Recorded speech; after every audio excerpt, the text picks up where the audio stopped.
Shalom, saudara yang dikasihi Tuhan Yesus Kristus. Pada tulah ketiga, sesuatu yang penting terjadi. Tidak ada peringatan panjang, tidak ada dialog.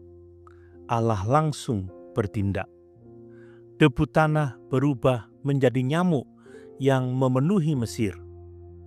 Dan untuk pertama kalinya, para ahli sihir Mesir tidak mampu meniru kuasa itu.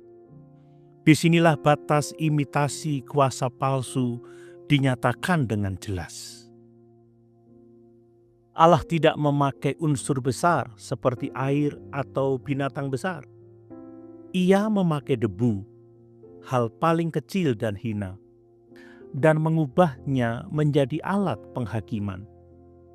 Ini menyatakan bahwa Allah berdaulat sampai ke hal yang paling kecil. Tidak ada area kehidupan yang terlalu remeh bagi kuasanya.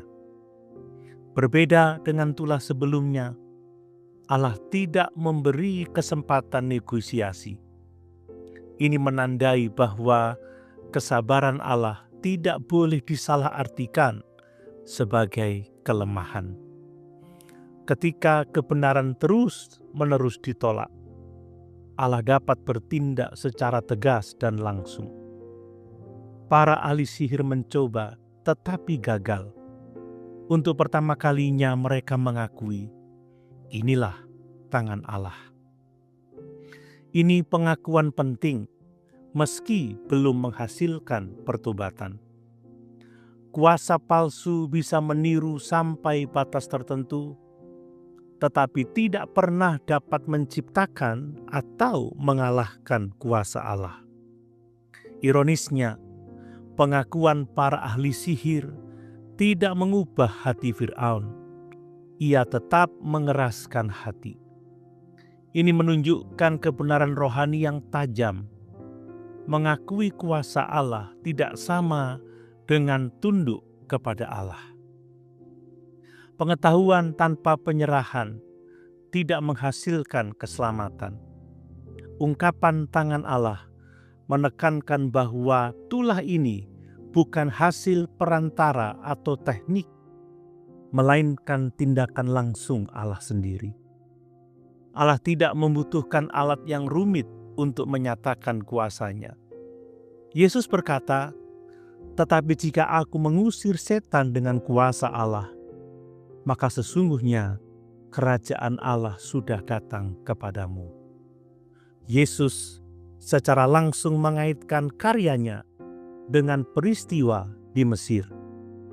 Kristus adalah penyataan kuasa Allah yang tak tertandingi, yang bukan hanya mengalahkan kuasa palsu, tetapi mengusir kegelapan dan memulihkan manusia.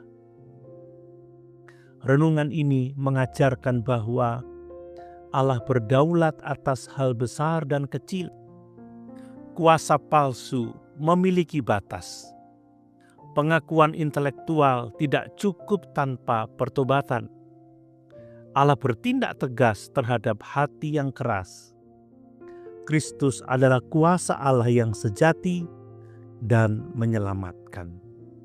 Jika hari ini kita tahu bahwa Tuhan itu benar dan berkuasa, pertanyaannya bukan lagi apakah ini dari Allah, melainkan apakah aku mau tunduk kepadanya? Para ahli sihir berhenti. Alasan sudah habis. Namun hati Fir'aun tetap keras. Allah telah menyatakan kuasanya dengan jelas. Kini keputusan ada pada manusia. Mari kita berdoa.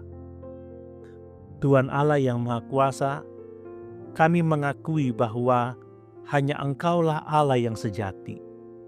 Lembutkan hati kami agar tidak berhenti pada pengakuan di mulut, tetapi hidup dalam pertobatan dan ketaatan.